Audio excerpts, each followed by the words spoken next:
Vamos lá, boa tarde, reconectando aqui com meu amigo.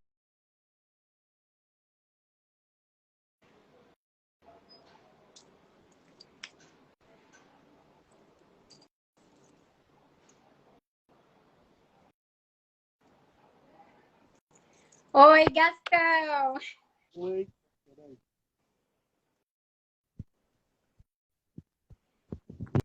Pronto.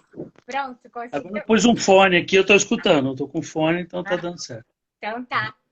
Às vezes estava no Bluetooth, será? Se você não desliga o Bluetooth, ele não desconecta do fone. É, ah, tá, agora Mas que eu tudo pus bem. fone, eu estava sem fone. O importante é escutar. Pronto. E aí, como é que tá? O Brasil perdeu, mas a vida Ah, é assim, continua. né? Todo mundo quer a Copa também, não é só a gente, né? É, lógico. A gente acha que tem um defeito, a gente chega em Copa do Mundo já achando que já ganhou. Eu É, e vejo o não é. brasileiro falando, nem parece que vai disputar, já ganhou, sabe assim? É. É uma arrogância brasileira em relação ao futebol e acaba, você vê, já tinha feito gol, ao invés de marcar os caras em cima, não. Começaram a deixar a chance, sabe? O Brasil tem isso, né? Ele amolece, já ganhou, não, nós vamos ganhar. Não é assim, você vê, muda, saiu o gol, os caras batem pênalti bem. Mas vamos falar de cinema aqui, que é mais gostoso, que já foi. A Copa já Grande acabou, sonho, esquece. né? O outro grande sonho do brasileiro que cada vez mais cresce o cinema no Brasil e eu fico muito feliz com isso e eu até denomino você como o Spielberg brasileiro, porque você é aquele cara que faz a computação gráfica agir forte aqui no Brasil, não é só uma simples história, você usa a tecnologia ao seu favor, né, no cinema brasileiro. E eu fico muito feliz. E você é um cara que estudou fora do Brasil. Então, vamos começar contando a sua história, Gastão.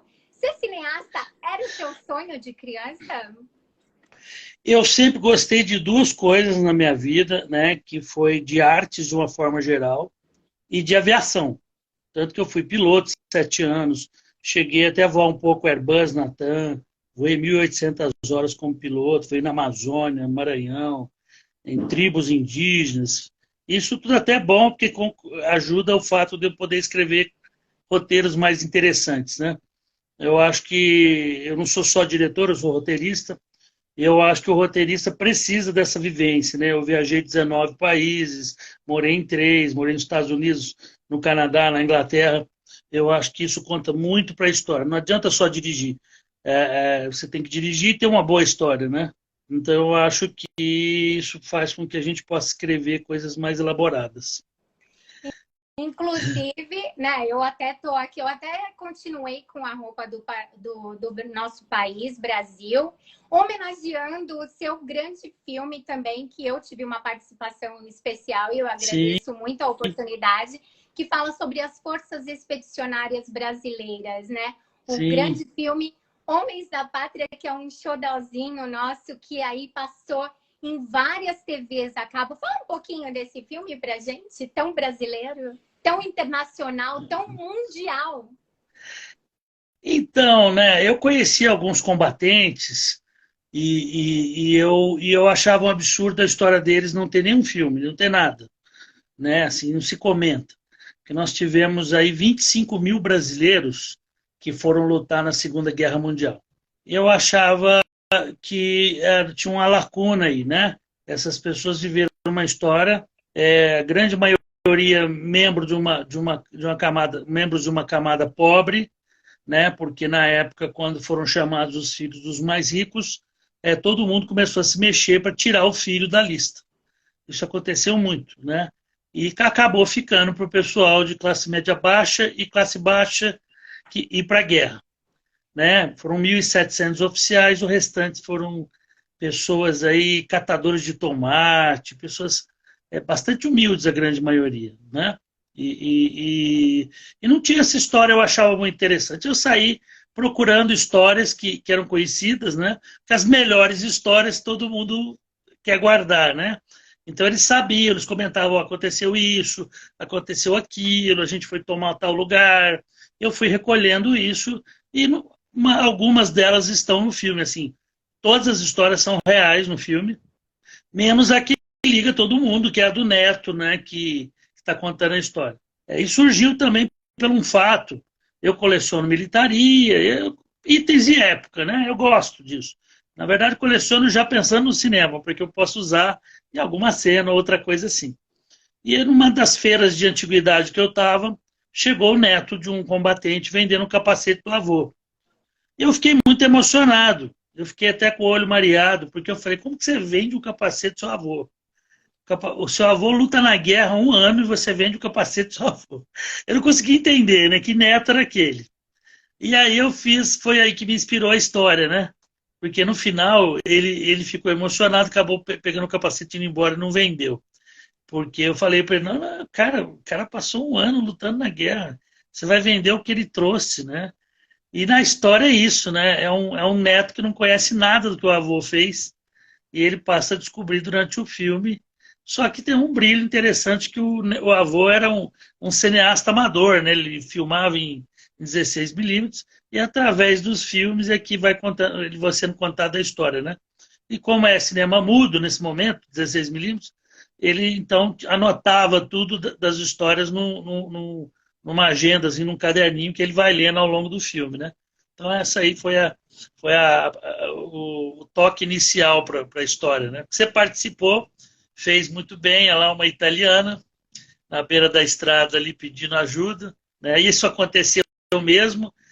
Um dos combatentes me falou, olha, a gente andava de jipe e tinha sempre alguma italiana passando fome, dificuldade, porque a Itália ficou muito pobre durante a guerra, né? Não era essa Itália de hoje, a Itália da época era muito pobre, né? Ao contrário do que a gente pensa, não tinha nada do que tem hoje de comunidade econômica, não.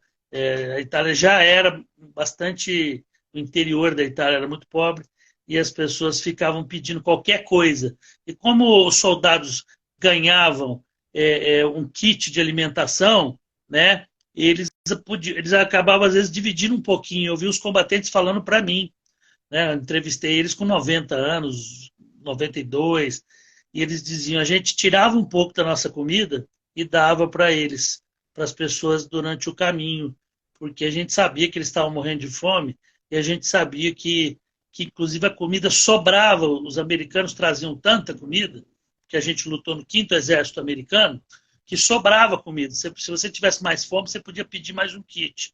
Então eles falavam, bom, como a gente está indo para a base, a gente divide com eles ou dá para eles a comida e aí quando a gente chegar lá a gente pede outro, né? Os brasileiros eram muito solidários nesse ponto, por isso que tem aquela cena que você fez, né? Entende? Então tem toda uma história, né? Que inclusive a história também é que as pessoas tinham que estar segurando a bandeira dos Estados Unidos também para poder ter esse tipo de ajuda e nem todas as pessoas tinham, não é isso? Conta que é o seguinte, o Brasil, ninguém sabia que o Brasil estava lá.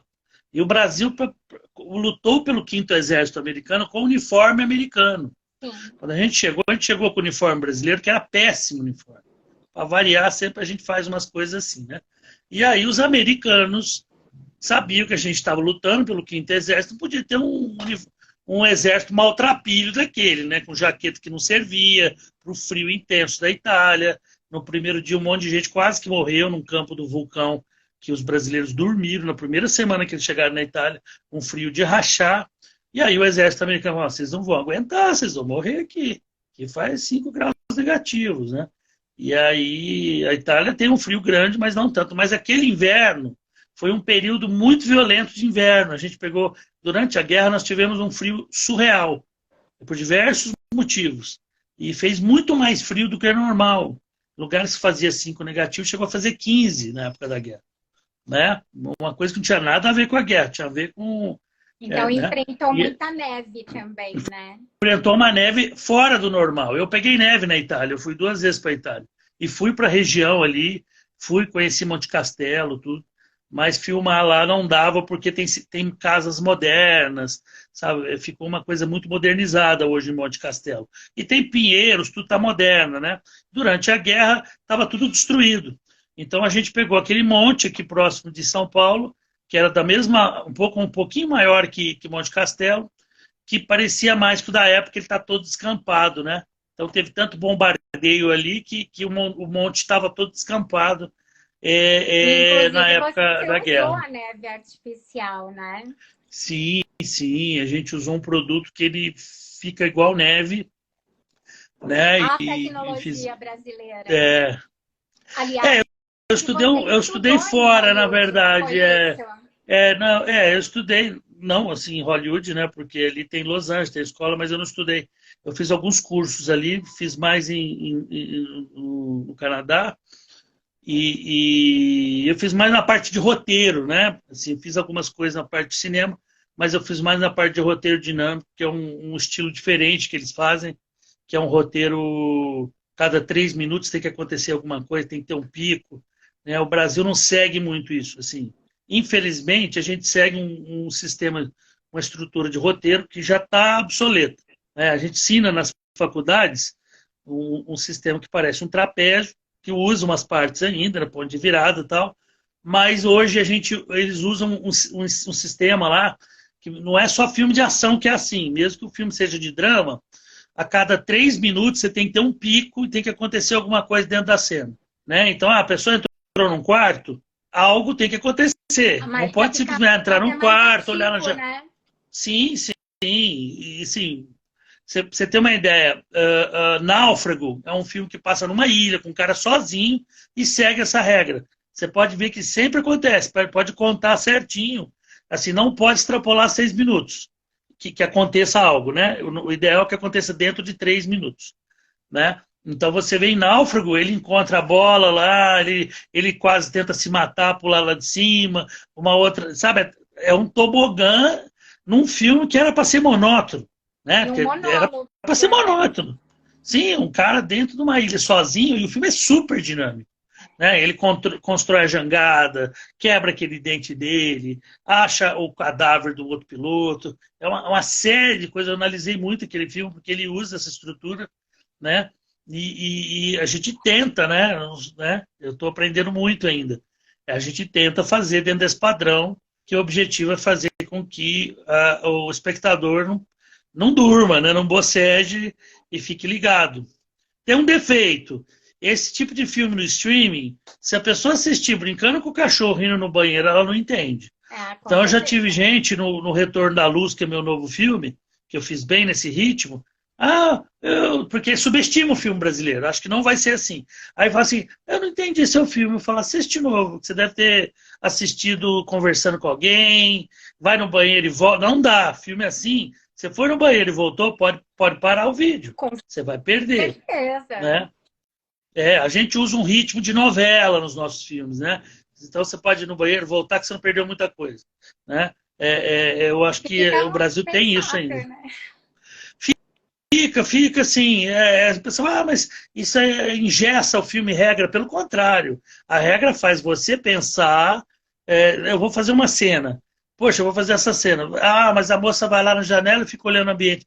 Não, não pode, tem que acontecer alguma coisa. Ela tem que E encontrar outra, algo. a gente está sempre tentando inventar e reinventar. Então, toda regra tem as exceções. Eu acho que você tem que também inventar um novo estilo. Igual essa coisa das películas também do cinema tá muito escura. Nossa, tem filme que a gente quase não enxerga. Por que tá Não, o que tão escura as acontece películas? Não, o que acontece é o seguinte: o cinema até a década de 90, ele usava muita iluminação artificial.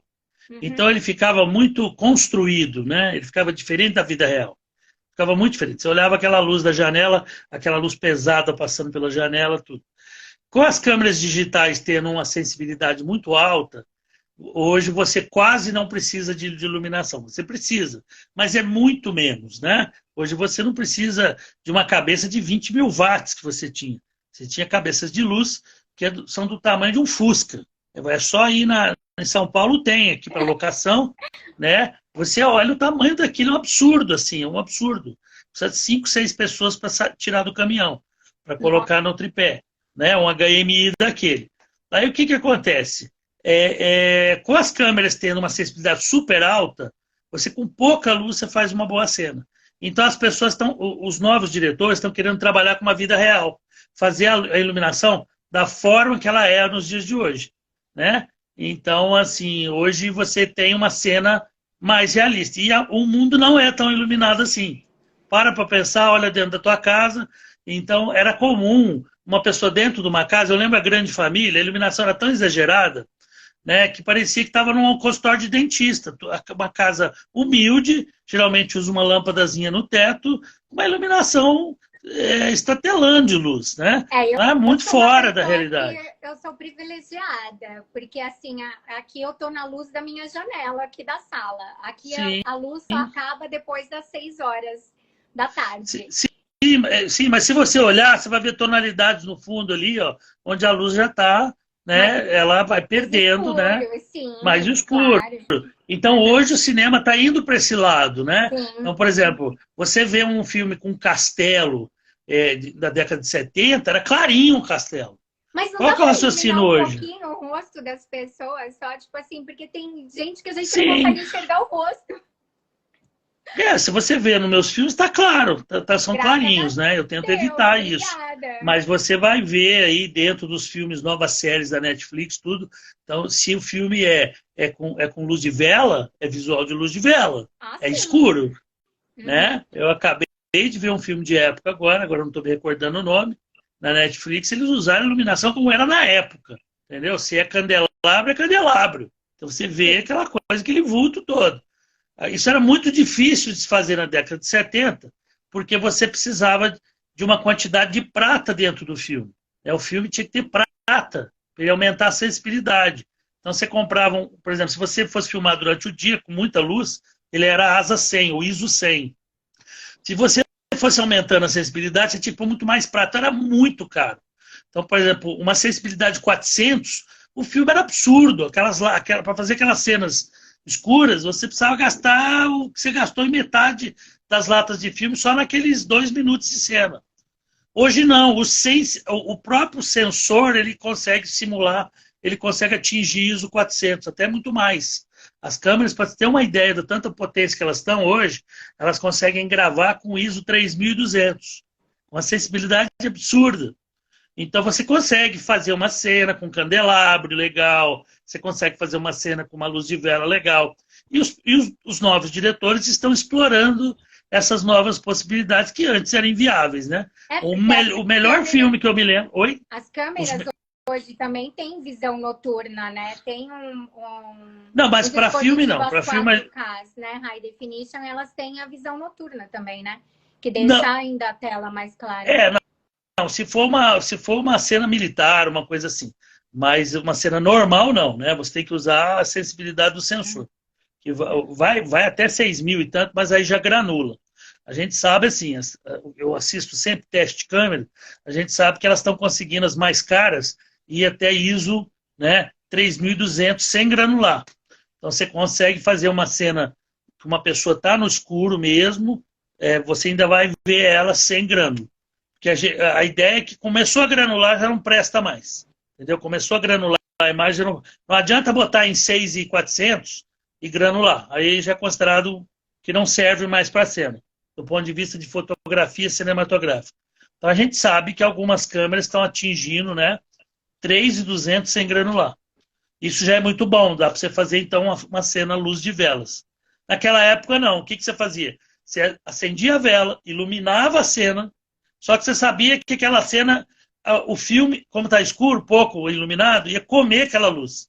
Daí ficava parecendo que estava no escuro.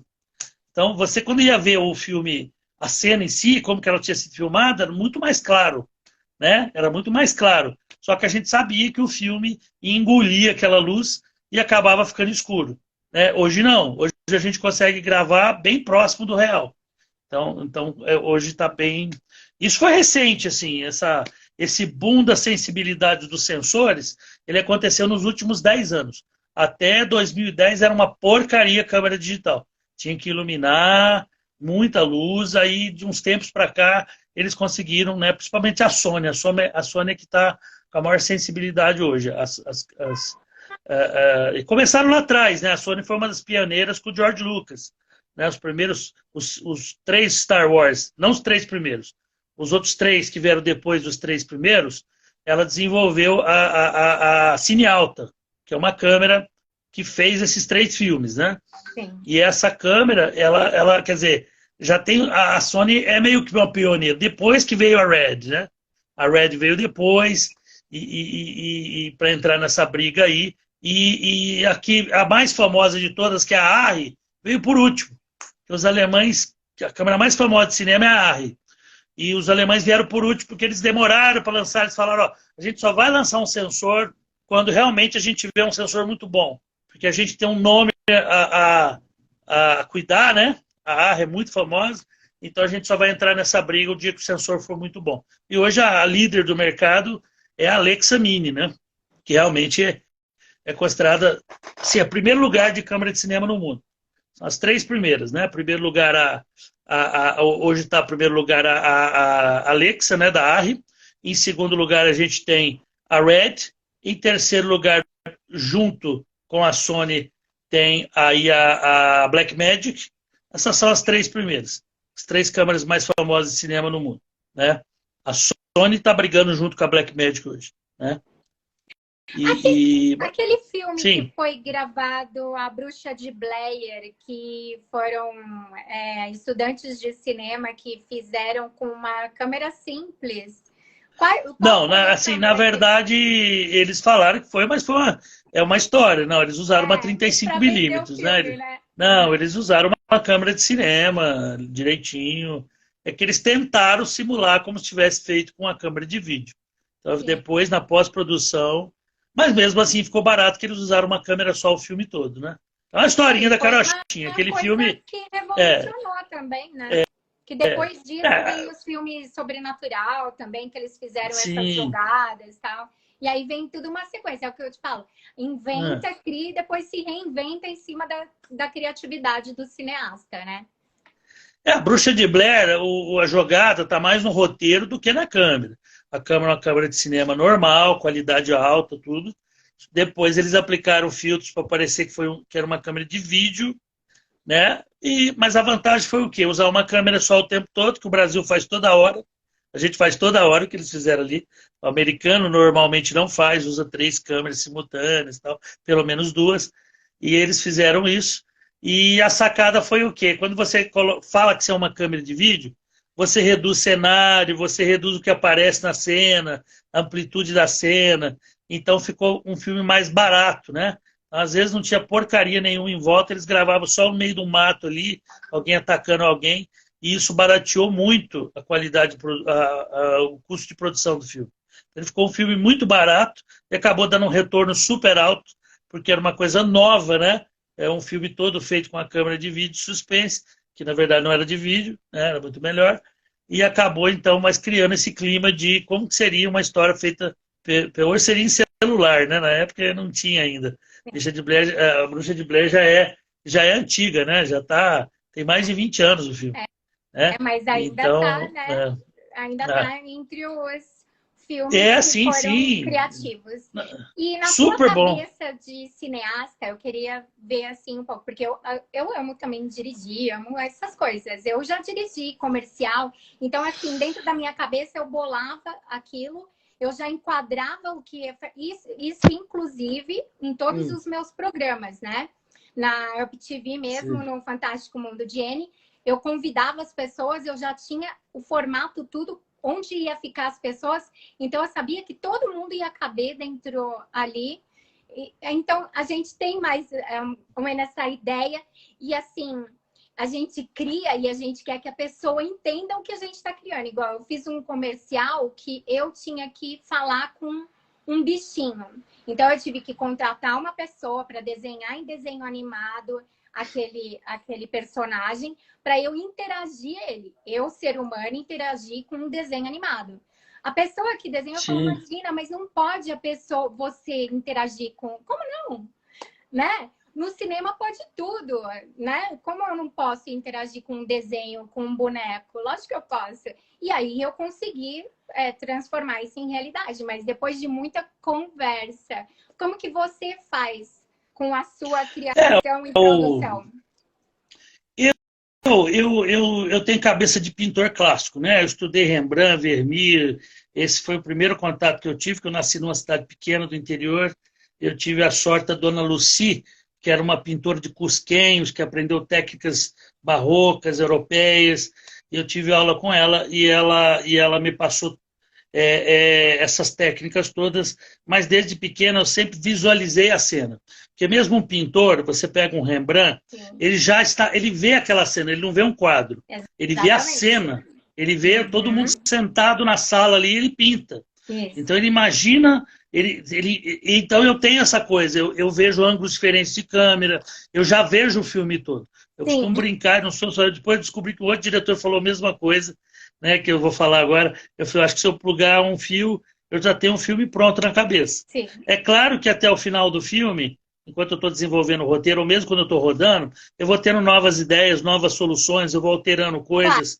Eu vejo assim, pô, essa cena, exatamente, essa cena poderia ficar melhor se acontecesse isso, essa cena ficaria interessante se fosse...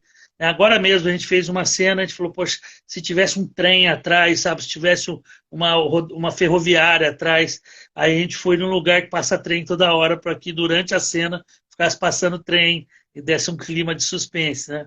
A gente rodou agora, faz 15 dias. Eu estou rodando a Face Escura da Lua agora, que é o segundo episódio de uma trilogia. É o segundo. É o segundo. É o segundo. Eu estou meio desanimado para fazer o 3, eu estou montando ele mais para terminar. Vamos animar. É que é o seguinte, não, é que eu tenho 8 projetos. Eu tenho 8 projetos depois desse, que estão aí já semi-prontos, né? E eu estou achando, talvez, vamos ver, vamos sentir como vai ser. É uma trilogia de ficção científica, e eu fiz aí de uma forma que ele termina, mas pode ter continuação, o segundo. Já até gravei o final, porque a gente não grava linearmente. Eu tento gravar linearmente, mas às vezes a gente acaba tendo que gravar fora da sequência, né? Mas que é baseado numa história real, né? No que aconteceu em 1986, passaram 21 objetos voadores não identificados em cima do Brasil, o país parou durante um mês, só se falava nisso, por quê? Qual que é a diferença daquele cara que fala que viu um disco voador? Isso que aconteceu foi detectado pelos radares da Força Aérea. A Força Aérea, o radar de Brasília pegou os 21 OVNIs, e o radar de São Paulo, que é totalmente independente, até de marca diferente, até de fabricante diferente, também pegou os 21 OVNIs. E foi a primeira vez na história do Brasil, talvez do mundo, que 5 caças de interceptação decolaram simultaneamente, assim, com diferença de pouco tempo entre um e outro, para interceptar. Não decolou mais, para você ter uma ideia, porque o Brasil não estava pronto, ninguém espera que isso vai acontecer. Então tinha lá 2 caças em Brasília prontos, 2 caças no Rio de Janeiro prontos, e decolaram os 2, os 4. Depois decolou mais um, para dar um reforço, mais um Mirage. Então, para você ter uma ideia, foi tão real, que o pessoal falou, será que não foi só indicação no radar? Mais de 100 pessoas ligaram para a polícia naquele momento, dizendo que estavam vendo luzes de objetos no céu, naquele dia, naquela região, né? Então foi um caso bastante... E para reforçar ainda a história, assim, o povo só ficou sabendo porque vazou informação. O Osiris Silva era o presidente da Embraer, ele estava voando, indo para a Embraer, né? Ele comandava um avião Xingu, estava indo para a Embraer, e aí a Torre de São Paulo falou, comandante, todos os nossos caças estão no ar, sabe que o senhor poderia fazer uma curva 30 graus à esquerda e interceptar um objeto voador, porque os outros caças estão todos voando. Ele ficou, né? Ele foi coronel da Força Aérea, né? E ele falou assim, eu vou imediatamente, imagina, a pátria chamando o cara para ir, né? E ele foi e fez contato visual, chegou próximo de um dos OVNIs. Quando ele chegou próximo, ele foi se aproximando, o OVNI disparou. Depois foram olhar na imagem do radar, o OVNI se deslocou a 14 mil quilômetros por hora. Uau. Isso era impensável. Isso era impensável. O avião mais rápido da época, que é o Blackbird, ele voava a 3.600 km por hora. Né? Então, e foi um deslocamento curto, assim. O OVNI simplesmente deu uma acelerada e foi mais para frente, tipo assim, né? Sai de perto de mim, falou para eles, né? Eu fui piloto e fui instrutor na Embraer. Então, além de ser cineasta, eu fui instrutor na Embraer. Eu convivi com algumas pessoas que comentaram sobre essa passagem, porque eu convivi com vários pilotos de caça lá, e eles falaram que realmente foi real, e alguns deles, um dos pilotos disse que viu uma nave de mais ou menos 100 metros de diâmetro. 100 metros é mais de um quarteirão. É um quarteirão dos grandes, tem 100 metros. Né? E ele disse que era um negócio enorme, metálico, que passou perto dele. Né? Foi uma noite, durante a noite, começa à tarde, a aparição começa à tarde e termina à noite. só vai terminar a perseguição toda às 4 da madrugada. E eu falei o quê? Vamos contar uma história, né? Vamos criar uma história a partir disso. A história começa aí, só que aí nascem duas meninas, né? Nesse dia, a esposa de um deles fica grávida sem ter tido relação. Ela estava 2 meses sem ver o piloto, marido dela, né? Piloto de caça. E ela acha, inclusive, que alguma coisa estranha, porque se ela não teve relação com ele, como ela está grávida? Faz 2 meses que ela não vê ele. E aí tem toda uma história que se desenvolve a partir disso e nascem meninas especiais aí com capacidade de curar as pessoas e também de mover objetos. Esse aí é o resumo breve da história, né? E quem então, quiser assistir, quem quiser assistir como que é o nome do um? O Retorno da Luz. Ele está no Amazon Prime, está na Net, não na Netflix. Na Net, vai estar na Netflix. É que a Netflix, assim, o que eu acordado quando a gente conversa com a distribuidora? A minha distribuidora é a maior do Brasil, né? É a O2 do Fernando Meirelles. Sim. E que é mais ou menos como se fosse a Sony, né? Para quem canta música, né? E obrigado a ele a investir no cinema nacional, né? Muito obrigada. Não, é fantástico, assim, na verdade, assim, eles são meus distribuidores, né, não são, eles têm a produtora, a O2 produtora, mas eles têm a O2 distribuidora, que é a O2 Play, então eles são meus distribuidores, a minha produtora é a Minotauro Produções. Sim. Quem faz o filme é a produtora, eles só distribuem para mim. Mas querendo não, então... ele tem que investir também para distribuir, né? Ele é um investidor. Sim. O que acontece, então, com relação à Netflix? O pessoal fala, ó, como todo mundo tem Netflix, inclusive tem gente que divide a senha com os amigos, né? 10 pessoas usam a mesma conta. Se você colocar na Netflix, ninguém vai comprar das outras mais. Então, a gente espera o quê? Eles pediram aí a gente esperar uns 3 anos para depois pensar em negociar com o Netflix. Então, esse é o geral. Quando você vê um filme nacional, mas eu vi um filme nacional que é novo. Provavelmente foi feito junto com a Netflix. Aí tudo bem. Aí a Netflix faz o filme junto, investe, aí o filme entra novo. Mas quando é um filme de alguém, numa outra produtora que vai ser vendido para a Netflix, eles esperam para guardar.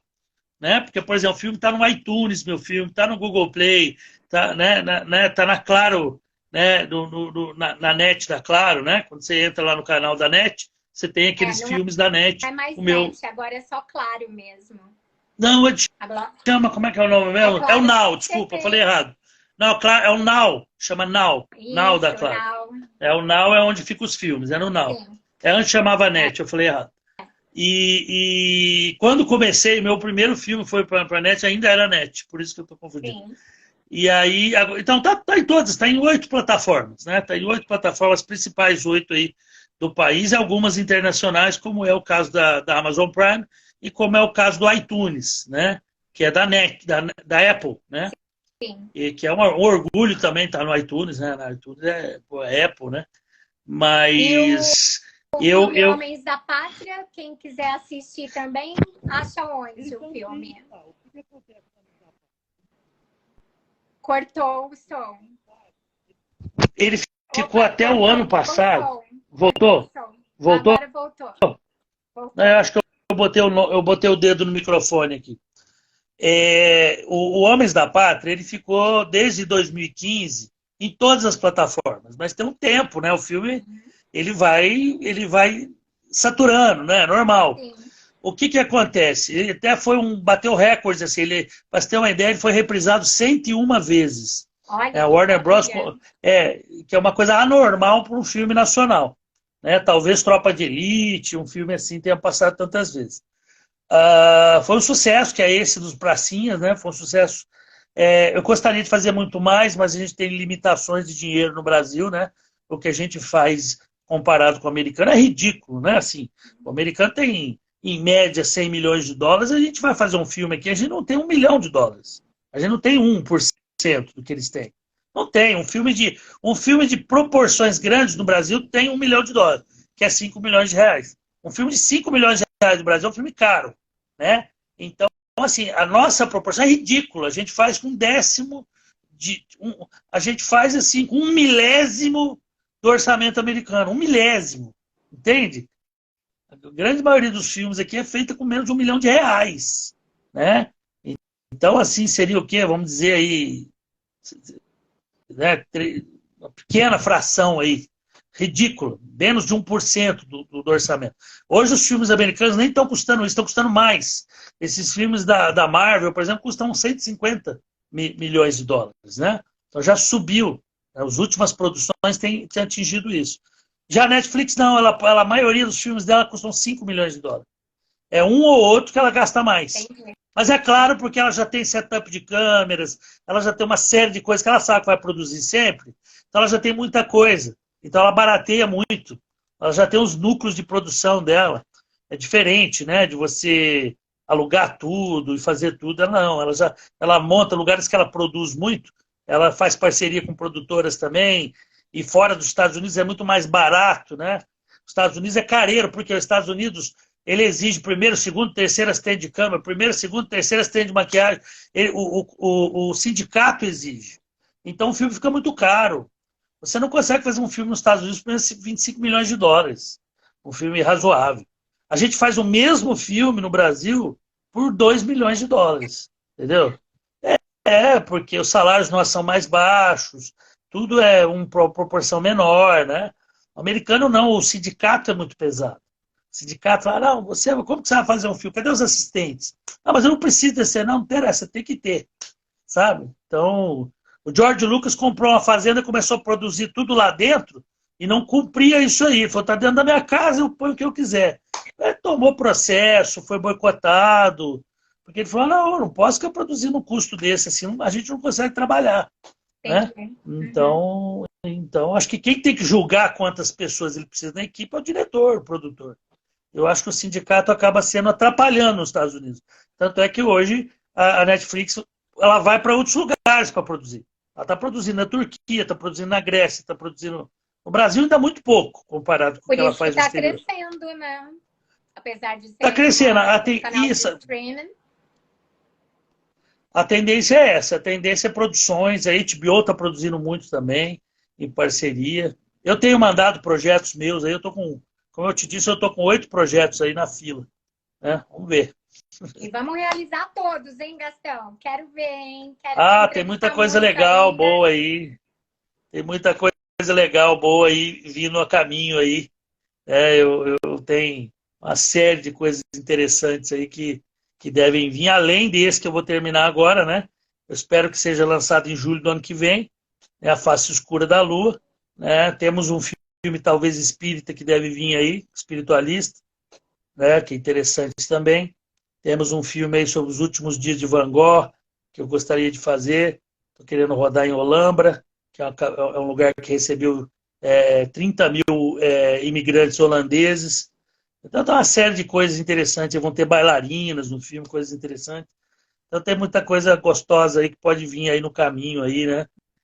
A vida do Borba Gato, tem um projeto para contar uma coisa meio Piratas do Caribe, assim. Legal. Então tem muita coisa bonita também aí, legal. Minha concessão na Ancine subiu muito. Estava tudo travado agora, né? O atual governo, né? Por questões também da pandemia, a gente tem que entender, mas agora eu espero que volte. Então, tenho 2 projetos aí que foram aprovados, só estou esperando publicar em diário oficial, né? Então, vai ter coisa boa vindo. Isso aí. E agora, quem quiser fazer os cursos com você, porque você, além de produzir, você também faz com que as pessoas também entendam esse mercado e entrem no mercado também. Onde que você está fazendo os cursos? É só online, presencial? Fala um pouquinho. Então, os cursos, uma coisa que eu uso o curso também para quê? Para eu poder ver pessoas novas, né? Então, eu descobri gente boa. Uma atriz que, além de bela, é ótima atriz, um ator que além de ter um visual legal, interpreta muito bem, né? Então, eu uso para isso também. Né? Não é que é uma barganha, mas a gente precisa ver pessoas novas. As pessoas gostam de ver pessoas novas. Né? O próprio George Lucas, os primeiros Star Wars dele eram de pessoas totalmente desconhecidas. O Harrison Ford ficou conhecido através do Star Wars, depois que ele foi fazer Indiana Jones. Então eu gosto de trabalhar com gente. De repente, tudo bem, você colocar 1 ou 2 atores já famosos, é para puxar o filme, mas trabalhar com gente nova, com cara nova, né? Eu acho que isso até está faltando hoje na Rede Globo. Ela pega o mesmo ator e satura demais, né? Toda hora aquela pessoa. Aí você não acredita mais, né? Você vê a pessoa ali, sei lá, você vê o Fábio Assunção como um piloto da Força Aérea. Pô, Fábio Assunção já vi tantas vezes. Você não acredita que ele é o cara, sabe assim? Então, eu prefiro, às vezes, uma pessoa que tem uma fama, mas não tão famosa, né? O Cidade de Deus, eu acho que o sucesso foi isso. Era uma pessoa que se acreditava que aqueles caras eram traficantes. Que até o Matheus Nastergueira ficou famoso depois do filme. Ele não era, ele tinha feito só o Alta Compadecida, ainda não, ele não tinha estourado tanto como ele estourou depois, né? Então, eu acho que é legal essa coisa ou da fama fresh que está começando, ou da pessoa desconhecida que você descobre ela naquele filme e se apaixona, né? Pela atriz ou pelo ator. O cinema é isso, o cinema você tem que ter essa coisa. E eu acho que isso é legal, que isso abre portas, né? Eu vou estar dando um curso em Cascavel agora, no Paraná, que começa dia 17. São 2 turmas, uma de sábado e domingo. Até é bom que acabou essa Copa aí, que estava me atrapalhando. E aí vai ter depois 17, 18, depois 19, 20, 21, 22, mais um curso, que é durante a semana, para quem não pode fazer no final de semana. Então, eu vou estar lá até dia 22. Como meu pai, o meu irmão e minha mãe moram próximos dali, né, numa colônia alemã ali, Marechal Rondon, que é perto de Cascavel, depois eu vou visitar eles ali. Mas se você tem na tua cidade aí um teatro, um espaço para um curso, tem uma estrutura de divulgação, que tem que ter contato com rádio, esse é o ideal, né? Onde eu vou dar o curso agora, o rapaz, ele se não me engano, ele é o secretário da Cultura, ele é o braço direito, uma coisa assim, do pessoal lá, então isso ajuda. Então, assim, se você quer chamar um curso, faça contato comigo, tem uma estrutura legal, pelo menos um teatro de escola, não precisa nem ser teatro, tiver um salão legal, né, para poder trabalhar, a gente vai. Tem que ter aí pelo menos uns 20 alunos para ficar viável, e a gente vai lá dar o curso. Eu prefiro dar curso para pessoas que já têm um DRT de ator, porque é uma burocracia. Hoje em dia a gente toma a chamada do sindicato. Porque você põe manda o DRT dessa atriz aí, manda o DRT desse ator. Ah, não tem. Pô, peraí, por que você não optou por uma pessoa que tem? Não tem uma moça que encaixa nesse papel? Então está cada vez mais complicado usar atores e atrizes que não têm DRT, né? Sob o risco de você tomar, inclusive, uma multa, né? Então, assim, eu prefiro. Agora, a pessoa não tem, ela faz o curso, mas aí ela vê se ela gosta de atuação ou não, né? Ela vê se ela gosta, se vale a pena, investe no DRT, né? Então serve para as duas coisas. Como eu disse, eu prefiro pessoa que já tem o DRT, mas não tem problema nenhum, porque a gente faz um curso voltado para desenvolver o interesse no cinema, tá? Aí eu uso uma didática um pouco diferente, né? Quando eu tenho alunos que não têm DRT, e quando eu tenho alunos que já têm DRT, a gente pega um pouco mais pesado, usa uma didática já pensando naquele tipo de grupo. Né? Então, qualquer região aí que precisar, pode ser longe, pode ser que eu vá dar um curso, para você ter uma ideia, no Mato Grosso. Né? O pessoal da região lá está querendo um curso, arrumar o teatro de uma escola estadual lá, pedir autorização para o diretor, e talvez o ano que vem eu vá lá dar um curso assim. Em Curitiba eu devo dar um curso também. Então, todo lugar está aberto, né? Eu tenho que ter aí as despesas pagas, e aí a gente combina como vai ser, né? Com o pessoal da região, né? Eu tenho um combinado com eles lá que a gente faz, né? Com relação a custos, a tudo, e como fazer a propaganda desse trabalho. Né? Mas é muito legal, por quê? Porque é diferente do enfoque do teatro. O teatro, ele fala exagerado, a pessoa aprende a falar para a última pessoa que está na plateia, é um approach totalmente diferente. O meu foco é cinema. Cinema tem que ter verdade no olho, você está em 4K, dá para ver se você está interpretando bem, você vê detalhes da pessoa. Hoje em dia você vê um cravo de espinha. Você vê também é diferente. Sim, né? Muito mais é diferente. Centrada. Muito mais natural. Você tem que falar como você fala na vida real hoje, entendeu? Cinema hoje, você tem que parecer que está na tua vida real. Sim. Você entendeu? Você não pode dar para perceber que você está atuando. Percebeu que você está atuando, está errado. Não pode Percebeu que uma pessoa cena, né? Tem que estar leve. Né? Exatamente, leve. Então todo mundo está até criticando a garota aí, né, que entrou lá. Sinceramente, a menina tem uma experiência, né? A Jade. Porque todo mundo está com raiva da Jade, porque ela foi muito antipática no programa. Só que eu tenho assistido as cenas, ela passou na mão de diretores antes de entrar, ela foi muito bem. Os diretores gostaram muito. Ela é bastante natural. Ah, mas o erro do pronúncio ela não é carioca, tu tem que dar um desconto para ela. Mas assim, como Ai, eu atriz, tô ela tá achando indo que ela muito tá bem. ótima. Ela tá Tá ótima. super E natural, é super tá? Mas não é. As pessoas. bonita. Sim, a Grazi Massafera também veio do BBB e Com foi muito críticas pior que. também. Mulher bonita sofre críticas mesmo. E até a questão do DRT, a Jade, ela tem dinheiro para contratar os professores de um curso, para dar um curso intensivo para ela. Ela tem capacidade. Infelizmente, o mundo ele não é tão democrático como a gente queria que fosse. Se você tem muito dinheiro, você fala, eu quero 5 professores dessa escola aqui, que eles vão dar aula dia, tarde e à noite. Eu quero cumprir a carga horária exigida pelo SATED. É assim a vida, infelizmente. Tem gente que é a vida real, né? A gente queria uma vida imaginária, né? E faz diferença. Aí quando eu falo isso, porque tem muita gente discutindo isso, faz diferença essa pessoa ter 23 milhões de seguidores? Faz. Se 5 milhões de seguidores dela vão assistir um filme dela no cinema, o cinema já bate recorde de bilheteria. Né? A produtora recebe aí dos R$ 30 que custa o ingresso, ela recebe 10. Você imagina 5 milhões de pessoas, faz as contas. É, Vai ser 50 milhões de reais de faturamento só sim. para a produtora. Então, se uma moça dessa, agora todo mundo quer que tenha seguidor, faz muita diferença. E produtora, as pessoas pensam que é para satisfazer o desejo dos atores. Não é. Aquilo é um negócio. Quando você amarga prejuízo, quando você está com as contas para pagar, ninguém vai te ajudar. Você não vai pedir para o pessoal, por favor, deposita para mim, porque eu tô com dívida. Então Não. você não pode fazer, você É, não pode fazer um filme para agradar, você tem que fazer um filme que dê bilheteria. E 23 milhões de seguidores fazem muita diferença. Se cargas d'água, né, uma Jade, 10 milhões dos seguidores dela vão ver um filme, ele bate todos os recordes de faturamento da história do cinema brasileiro. Se metade dos seguidores dela forem ver o filme.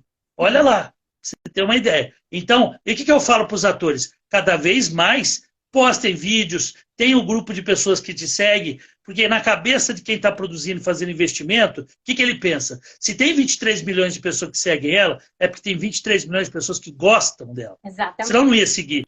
Eu não sigo alguém que eu não gosto. Eu não Exatamente. sigo, para quê? Para me dar enjoo de estômago? Eu não sigo alguém que não. Entendeu? Então você segue alguém que você tem interesse no trabalho daquela pessoa. Então vamos viver no mundo real. Atores ficam discutindo isso, eu falo, vamos viver no mundo real. Começa a ter teus seguidores, começa a mostrar a pessoa que você é, porque é uma corrida. É muita gente, formam 8.600 atores por ano, abrem 300 vagas por ano em novelas, em teatro, em tudo. Juntando tudo, no Brasil abrem 300 vagas novas. Ah, mama, não é a vaga de quem já está no mercado. Eu estou falando vagas novas para quem se formou.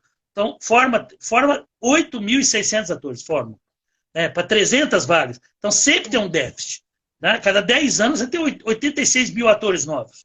Então, tem que se ligar. Aí você sabe que tem 20 milhões de seguidores, tem gente que tem 40 milhões de seguidores. É claro que se essa pessoa for uma boa atriz, eu vou optar por ela.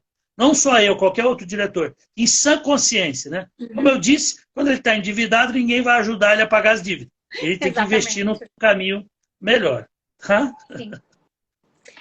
Bom, então é isso aí. Eu só vou aqui dar um beijinho aqui nas pessoas aqui. Manuel Crespo, a Gabriel, o Luiz, todo mundo que está Vê se acompanhando alguém quer aqui. fazer alguma pergunta. Vê se Então, alguém quer fazer alguma pergunta aí que alguém quer antes de fazer desligar a gente alguma responde. pergunta aqui para o Gastão, grande diretor cineasta brasileiro? A Gisele também está aqui.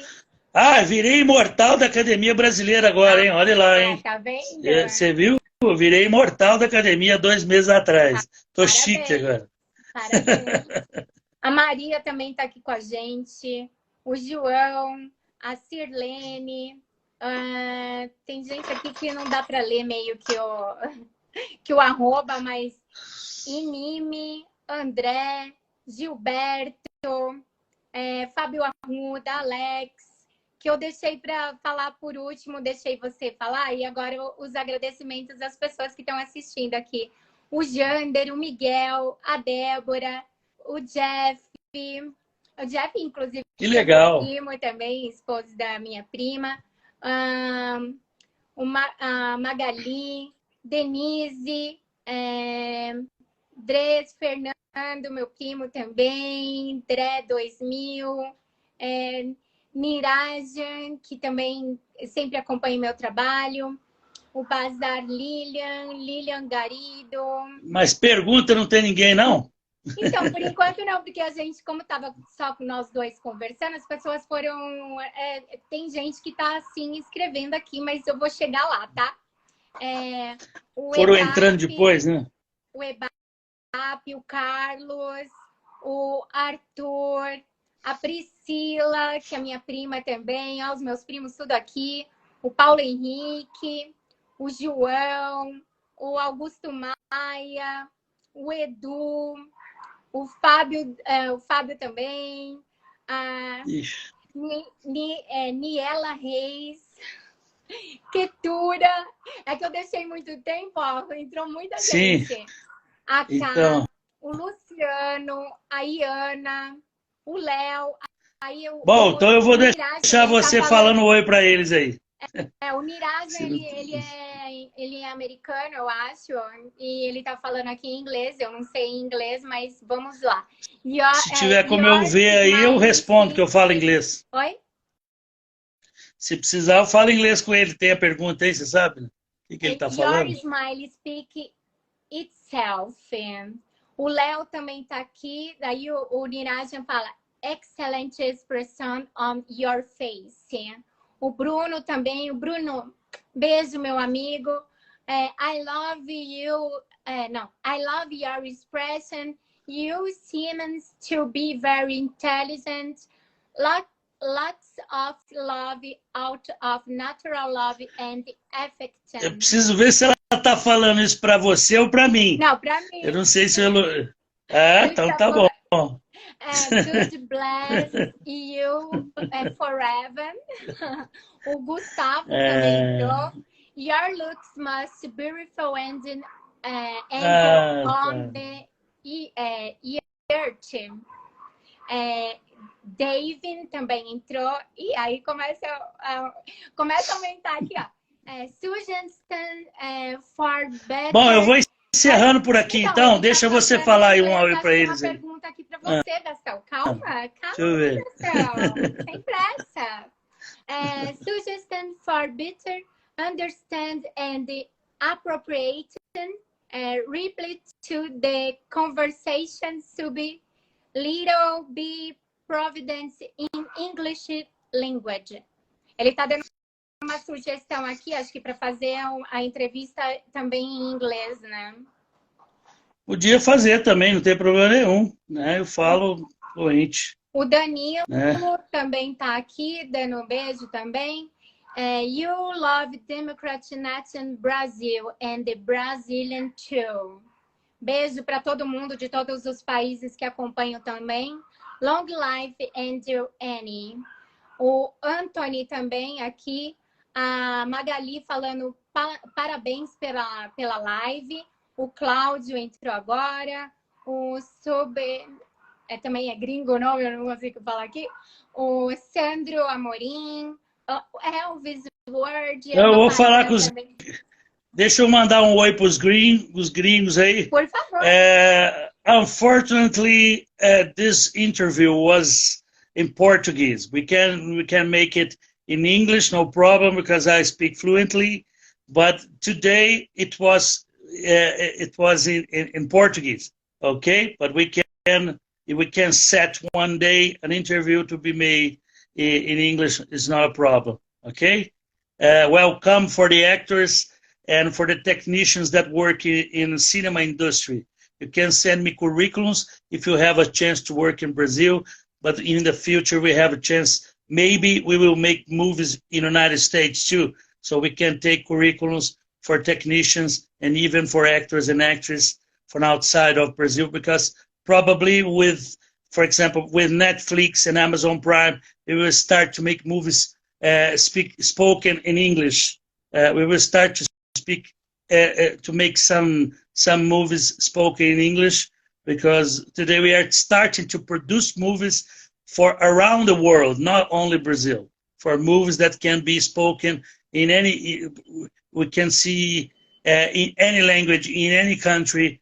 We need this audience. We need these people to enjoy our productions, okay? Ok, isso mesmo. Mundialmente, né? Não é só aqui no Brasil.